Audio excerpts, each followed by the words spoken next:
semiología digestiva. Me escuchan y bueno, no me ven, pero sí me escuchan, ¿no? Entonces, vamos a empezar el capítulo y uno de los aspectos importantes de lo que es la semiología, obviamente, es revisar lo que hemos estado viendo en los capítulos previos, que es la afiliación, anamnesis, síntomas y el examen físico en el paciente. Saber que la anamnesis, la edad, sexo, ocupación, procedencia y antecedentes generales, patológicos y familiares pueden tener importancia para llegar al diagnóstico definitivo.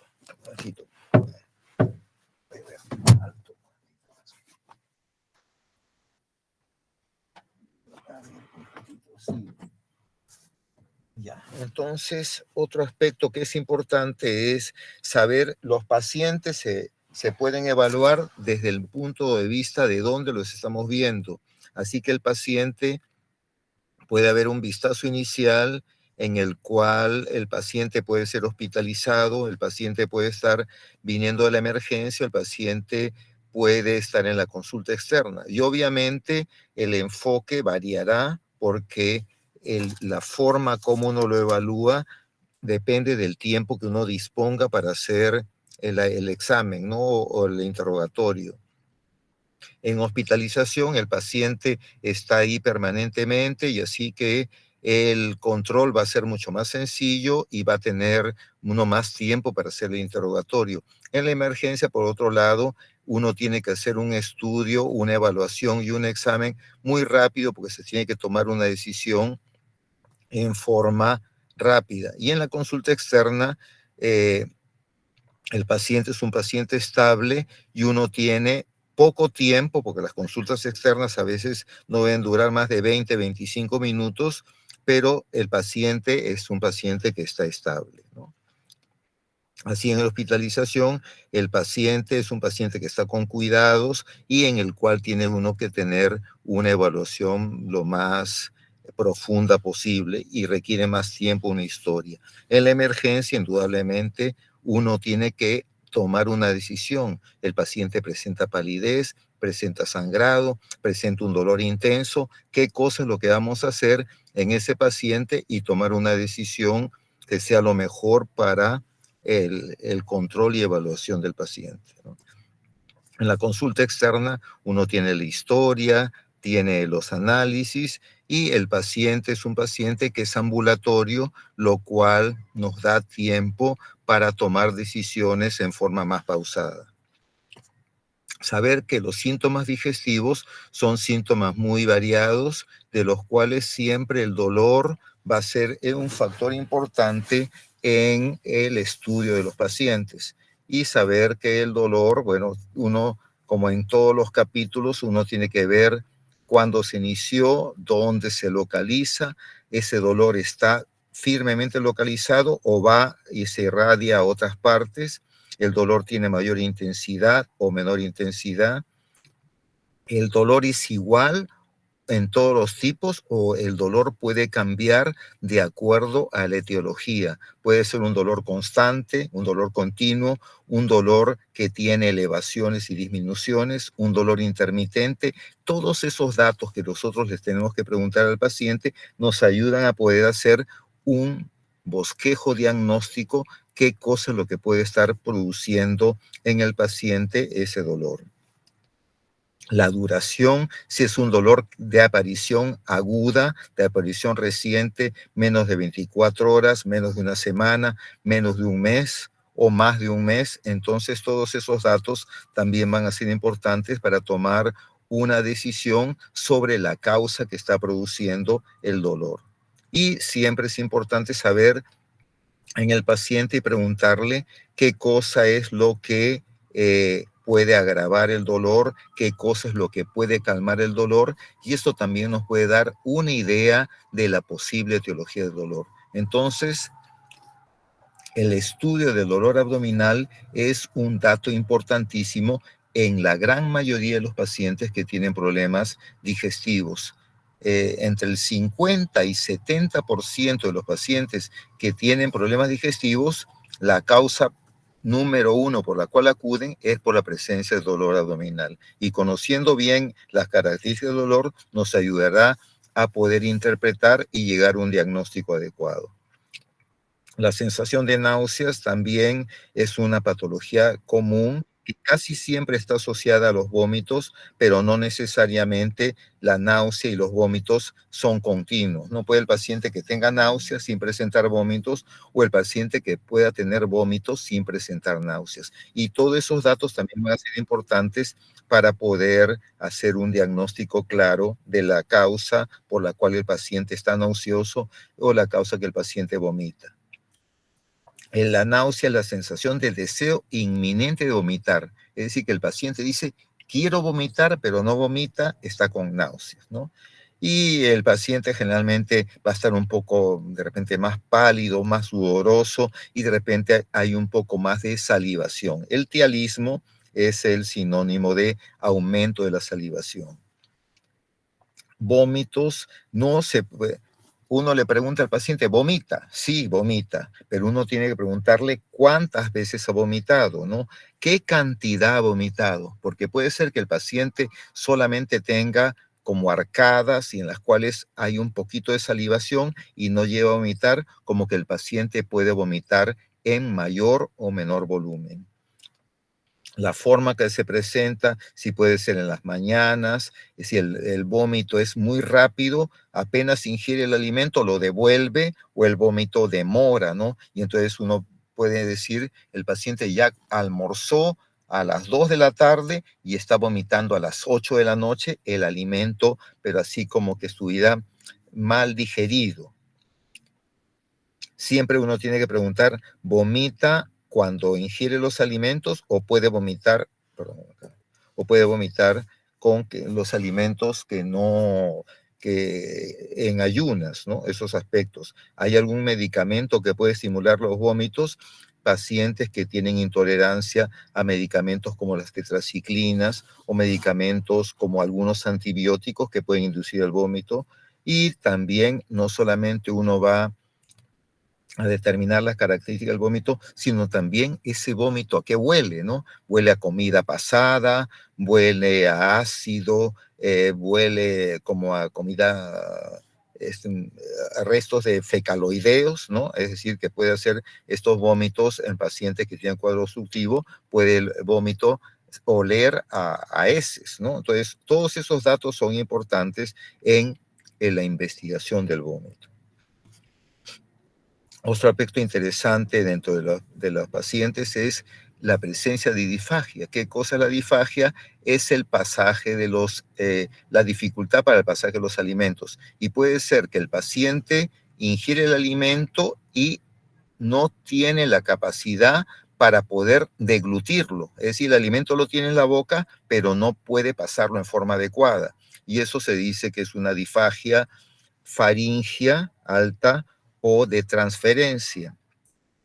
Y el paciente que pasa el alimento, pero siente que no puede bajar y llegar al estómago, él dice, lo tengo acá detrás del esternón, se me ha quedado el alimento, eso es una disfagia de tipo baja o esofágica, ¿no? Y esos datos son importantes para poder diferenciar qué cosa es lo que puede ser el causante del problema de la disfagia.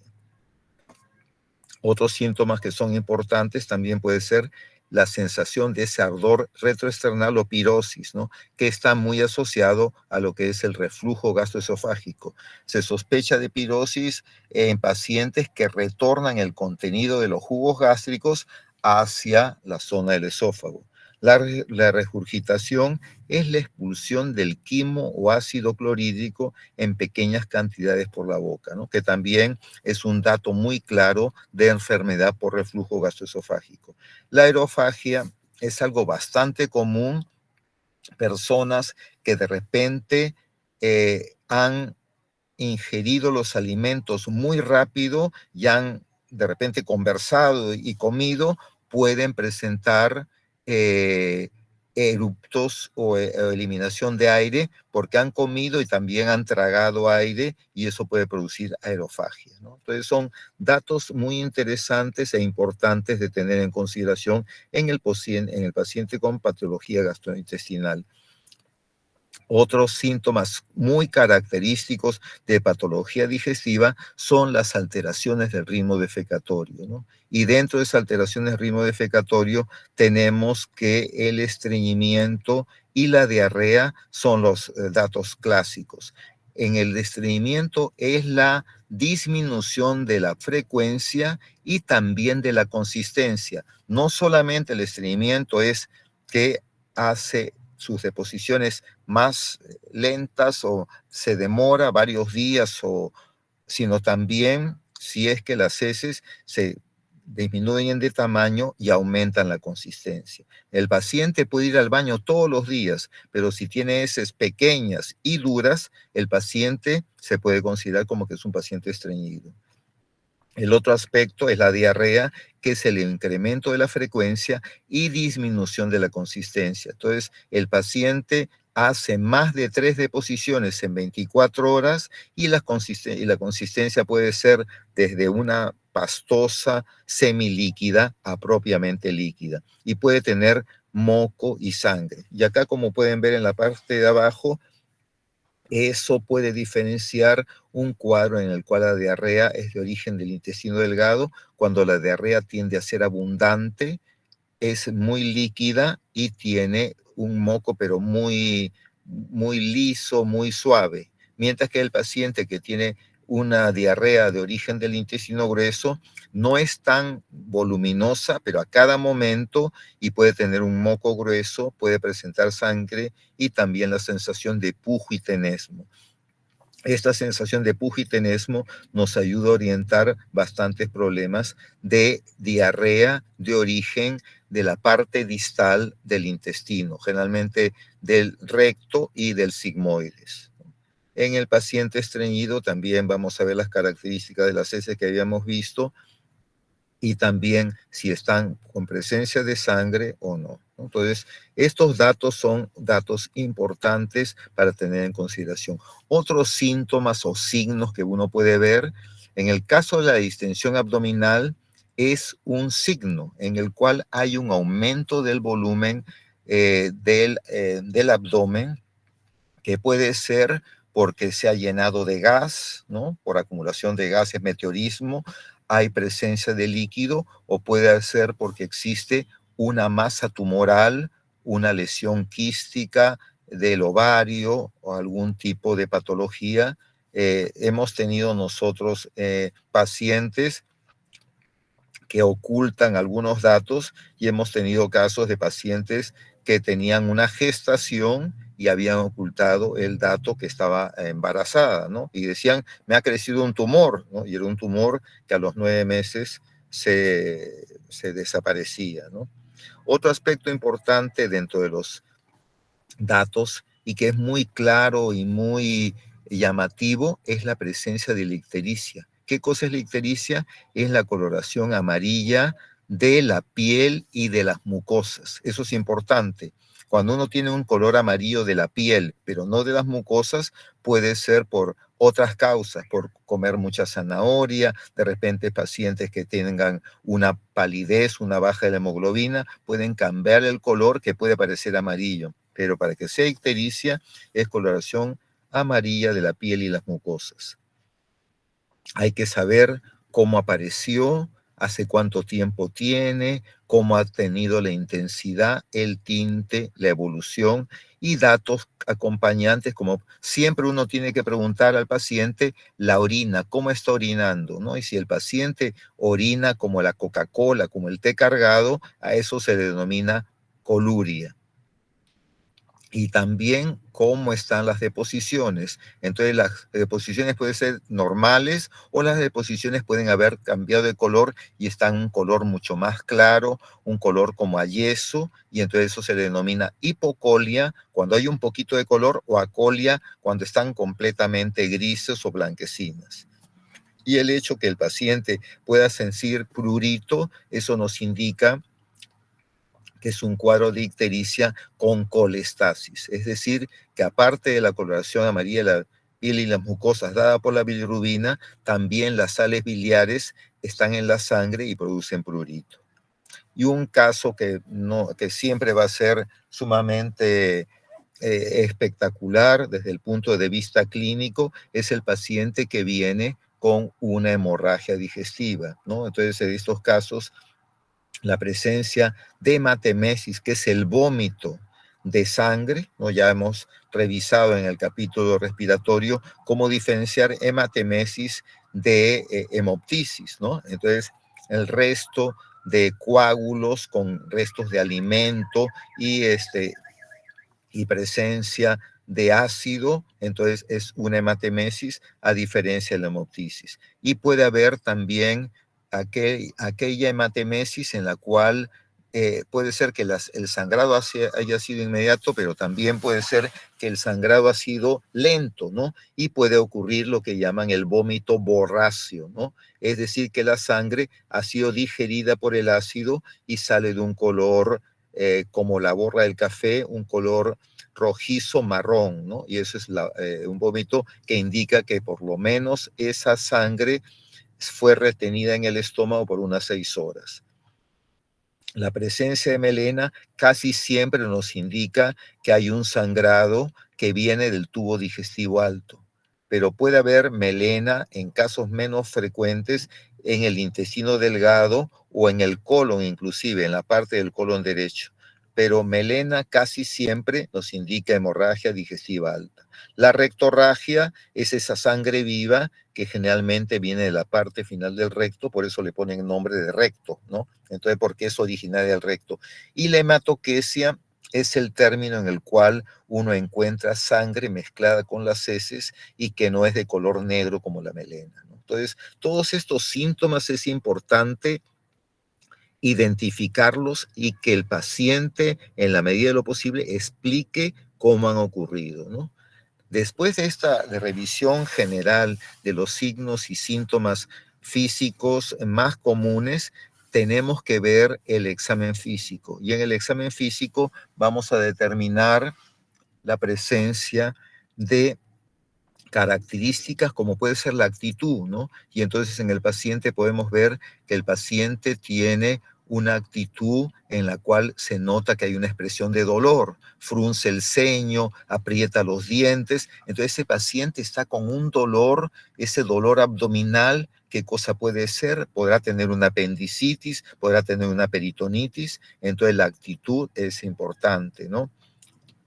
El paciente también puede estar confundido, de repente tiene una encefalopatía hepática, o el paciente, uno puede encontrarlo con una facies en la cual se nota que el paciente está emaciado, el paciente ha bajado mucho de peso y el paciente tiene una fase de enfermedad crónica, ¿no? Una enfermedad crónica, una fase hipocrática. Una fase caquética es una fase en la cual el paciente se nota que hay mucha baja de peso. La ictericia también es una fase característica. Y en el examen del paciente del abdomen comenzamos siempre evaluando la cavidad oral. Y la cavidad oral nos puede ayudar en muchos casos a poder determinar algún aspecto de la enfermedad digestiva, ¿no? En algunos casos, por ejemplo, tenemos que el esmalte de los dientes se pierde en pacientes que tienen reflujo. Pueden haber puntos petequias que nos pueden indicar algún tipo de patología de coagulación y con problemas digestivos también. Así que siempre el examen físico también tiene que evaluar la cavidad oral. La piel, habíamos visto ya el color de la piel, puede ser el color de la palidez, la ictericia, de repente un aumento de la coloración de la piel, en algunos casos como enfermedades como Wilson, ¿no? Una serie de patologías.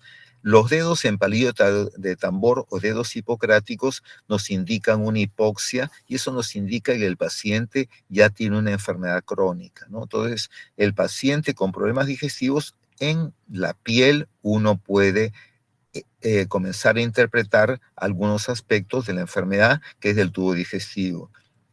También el vello axilar y pubiano disminuido nos puede ayudar a diferenciar pacientes que pueden tener una enfermedad hepática crónica como una cirrosis. La pigmentación de los labios es muy frecuente en pacientes que tienen pólipos que se llaman la poliposis de Peutz-Jeghers, ¿no? Edemas, la hinchazón, es importante, la hinchazón de extremidades inferiores, edemas del de la pared abdominal, que el paciente esté en anasarca, es el paciente que tenga un edema general, y otras lesiones como las telangiectasias, que son los que llaman las arañas vasculares, ¿no? Y estas telangiectasias nos pueden indicar que el paciente tiene alguna enfermedad hepática crónica. Estas arañas vasculares no son un problema propiamente vascular, sino es un problema característico de enfermedades en la cual la cirrosis, enfermedades como la cirrosis, en la cual los estrógenos no son eliminados por el hígado que los metaboliza, y eso hace que haya estos estrógenos estimulen la producción en la piel de estos vasos sanguíneos nuevos, ¿no? Hay una serie de patologías más complicadas y, como vemos, hemorragias cutáneas, xantelamas y xantomas se ven en pacientes que tienen aumento del colesterol o pacientes que tienen problemas de colestasis. Mucosa de color marrón oscuro también pueden ocurrir en algunos pacientes en los cuales puede haber un cuadro de feocromocitoma o patologías en las cuales el metabolismo de las bilirrubinas o de la hemoglobina en las porfirias puede haber este tipo de alteraciones, pero son ya patologías mucho menos frecuentes. Cuando examinamos el abdomen, lo importante es el paciente dice, me duele mi barriga, ¿no? Pero ¿dónde? Y para eso nosotros tenemos que ver exactamente la localización. Acá estamos viendo una parte de la bilirrubina, esto de la ictericia, y queríamos ver acá lo de los cuadrantes en la pared abdominal, y entonces uno puede, si el paciente no explica muy bien, entonces uno le dice del ombligo para arriba o del ombligo para abajo.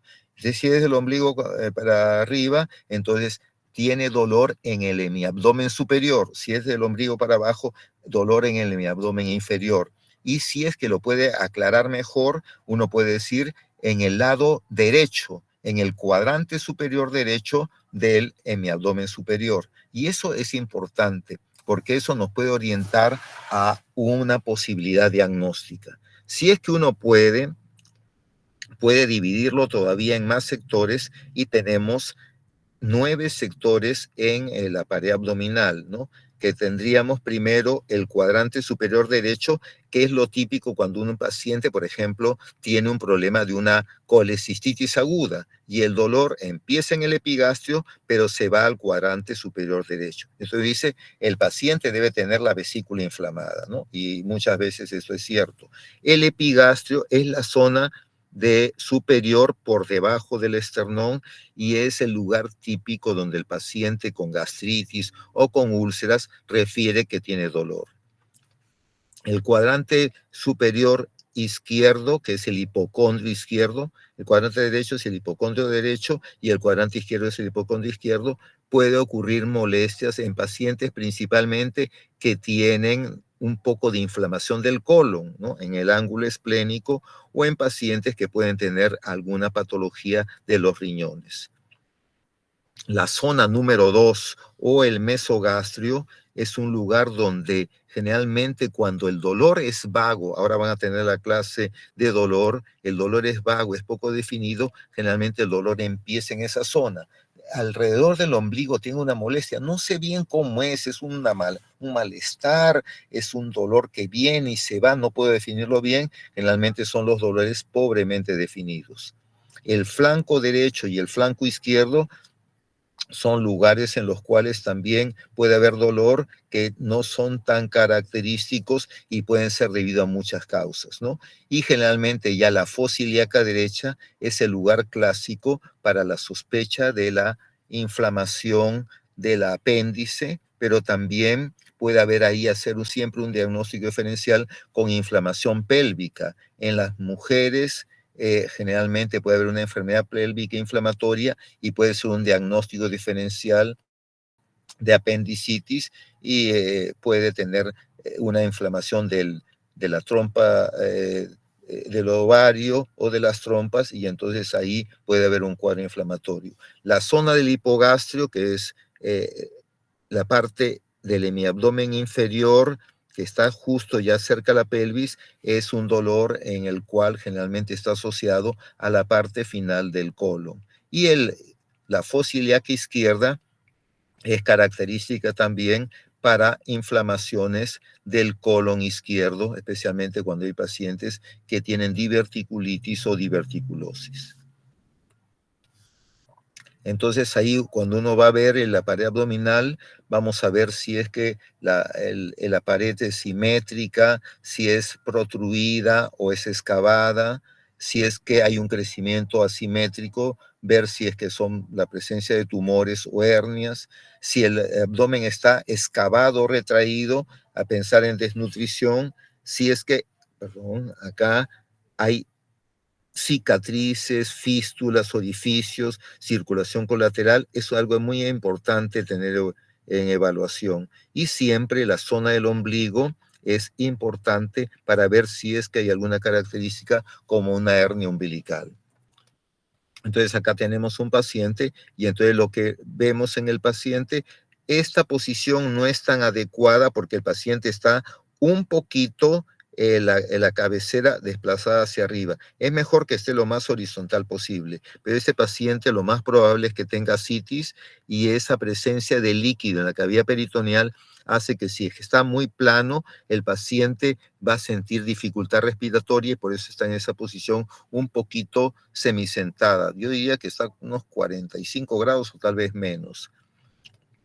Pero la ectoscopía va a ser importante. Como ven, al paciente en lo posible, uno tiene que examinarlo con la menor cantidad de ropa. Si uno lo examina con ropa, uno puede omitir, como por ejemplo aquí, podemos tener cicatrices operatorias. De repente el paciente no ha dicho nada y uno cuando lo examina dice, pero acá tiene, sí, me olvidé que me habían operado de apéndice cuando tenía 14 años, ¿no? O si no, también que puede tener este tipo de cicatriz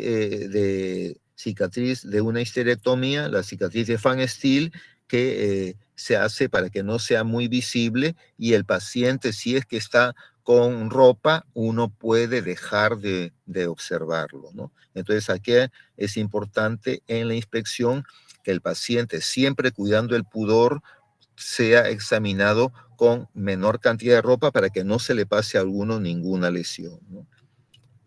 Y ahí podemos ver la presencia de estrías, podemos ver la circulación colateral, podemos ver la presencia de hernias inguinales. Todo eso es importante en el examen de inspección. Generalmente se dice que después de la inspección uno evalúa la auscultación. Se dice que la palpación o la percusión pueden modificar la auscultación y nos pueden dar una idea errónea. Por eso que después de lectoscopía hacemos la ocultación y en la ocultación vamos a ver primero la presencia de ruidos. ¿Es normal que haya ruidos intestinales? Sí es normal, ¿no? Sí es normal que haya ruidos intestinales y estos ruidos intestinales son, no es como la frecuencia respiratoria o la frecuencia cardíaca que tienen una frecuencia típica, sino que esto ocurre en forma no regular y puede ocurrir que los ruidos intestinales de repente se escuchen mejor en el hipocondrio, de repente en el epigastrio, de repente en el mesogastrio. Pero uno tiene que ver las características en las cuales el ruido no esté aumentado de intensidad, aumentado de frecuencia. Generalmente cuando el ruido tiene un aumento de la intensidad y aumento del tono, un tono metálico, ese es un dato de un hilio mecánico en el cual hay un cuadro de tipo obstructivo. En cambio, la ausencia de ruidos intestinales en un paciente que está distendido, eso se denomina hilio paralítico y se ve en pacientes con problemas hidroelectrolíticos o en pacientes posoperatorios. Saber que también puede haber en la auscultación vamos a escuchar el latido aórtico y el latido renal, básicamente. Los otros ruidos es mucho menos frecuente encontrarlos. Y el latido aórtico es importante porque si uno encuentra un soplo en la zona de la aorta y no hay un soplo cardíaco, entonces eso nos puede hacer sospechar que el paciente pueda tener un problema de un aneurisma de la aorta. Acá vemos el método de succión en el cual en el síndrome pilórico uno al palpar, acá está apretando el diafragma sobre el estómago, y si es que uno encuentra un chapoteo, eso nos indicaría que hay una obstrucción pilórica. La auscultación, como estamos viendo acá en los esquemas, cómo se puede auscultar tanto la aorta como la arteria renal izquierda o derecha. Más infrecuente es la auscultación de las arterias femorales, tanto derecha como izquierda. La palpación tiene que ser una palpación manual para ver la sensibilidad y bimanual para ver si es que existe algún tipo de masa o tumoración. Entonces, la manual es para ver sensibilidad y la bimanual masa o tumoración. Entonces, superficial, hipersensibilidad, algunas masas, pero la palpación profunda sirve para precisar las masas. En el examen de la palpación también vamos a ver cómo está la cicatriz umbilical, la presencia de sacos herniarios, la diástesis de los rectos. ¿Qué cosa es la diástesis de los rectos? Los músculos rectos del abdomen pueden estar separados y el paciente piensa que está con una hernia central, pero es una separación de los rectos un poquito más exagerada, ¿no? En la palpación, en pacientes que tienen ascitis, la presencia de ascitis es la presencia de líquido en peritoneo, muy característico de pacientes que son cirróticos o pacientes que tienen un cáncer con metástasis al peritoneo o en pacientes que tienen una tuberculosis peritoneal, ¿no? Y ahí se puede ver si es que hay el signo de la oleada que indica que hay líquido libre en el peritoneo. Al paciente o una persona que ayuda pone una mano intermedia para ver que el flujo de la onda de líquido no sea alterado, ¿no? Eso es una cosa importante en el signo. Y acá ver los puntos dolorosos más característicos cuando el paciente tiene el punto de Robson es el dolor de la vesícula. Y el signo de Murphy no es un punto, sino se hace que el paciente respire profundo y si uno la presiona en esa zona y el paciente tiene que aguantar la respiración, eso se llama Murphy positivo. El otro, que es el signo de Robson, se presiona la zona de la fosa ilíaca izquierda y el paciente va a presentar dolor en el punto de McBurney, lo que nos indicaría una posible apendicitis. Los diferentes puntos de apendicitis pueden ser el punto de McBurney, el punto de Claude o el punto de Lange, que todos ellos nos pueden indicar la sospecha de una apendicitis, ¿no? Y así tenemos otra serie de puntos. Estos son los puntos más importantes en los cuales puede haber una sospecha de una enfermedad de la vesícula o una enfermedad de una apendicitis. Y en el punto epigástrico, eso se puede ver en pacientes que tienen hernia epigástrica o una úlcera péptica. Acá sabemos que pueden haber órganos que pueden palparse durante la palpación profunda. El hígado, el riñón, la parte del ciego, el útero, la vejiga, especialmente si está llena, y el sigmoides también cuando el paciente es con estreñimiento, e inclusive la aorta, uno puede ver que se palpa y también late, que normalmente pudieran encontrarse en la palpación profunda. En la percusión tenemos que ya, si por ejemplo hemos encontrado, en la percusión sirve para ver la matidez o el timpanismo. En pacientes que tienen líquido ascítico va a haber lo que llaman la matidez desplazable y uno puede palpar en una zona que estaba timpánico, lo pone en decúbito lateral y esa zona que era timpánica de repente desaparece y puede estar mate, o en una zona que estaba mate puede ser timpánica, ¿no? Eso es importante para ver si hay líquido en el abdomen. Y la percusión nos va a ayudar también a ver zonas de matidez y zonas de hiperresonancia. Normalmente el abdomen tiene resonancia porque las asas intestinales tienen un poquito de aire en su interior y no va a haber una matidez. Y cuando hay matidez hay que determinar si es una masa o hay líquido en alguna parte del abdomen. Entonces ahí tenemos timpanismo, matidez fija y matidez desplazable.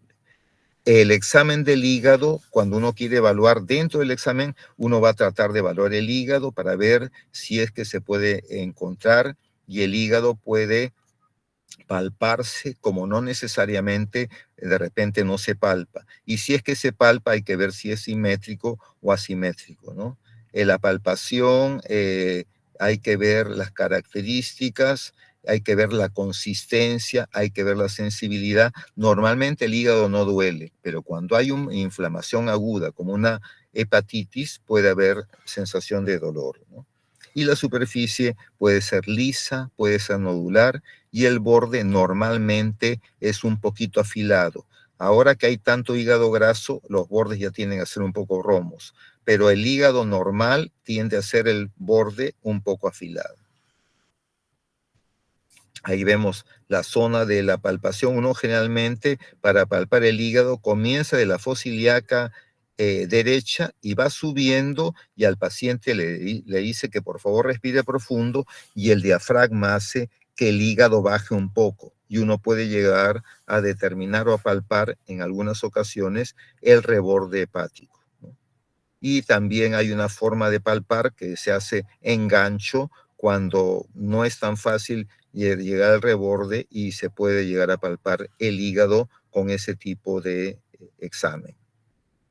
La percusión, como hemos visto, uno cómo percute el hígado. Comienza uno desde el tórax, más o menos a la altura de la región de la tetilla, y uno comienza a bajar hasta que uno encuentra que hay una matidez. El tórax también tiene resonancia, pero cuando encuentra la matidez hepática, y uno puede determinar el tamaño desde el momento que encuentra la matidez hasta que desaparece la matidez, y eso se dice la altura hepática, y se considera que el paciente tiene un hígado pequeño cuando tiene menos de 10 centímetros de altura hepática a nivel de la línea medioclavicular, y se considera que el hígado está crecido cuando tiene más de 15 centímetros a nivel de la línea medioclavicular, ¿no? Entonces, con la percusión, uno, aunque no palpe el hígado en su totalidad, puede determinar si el hígado está crecido o el hígado está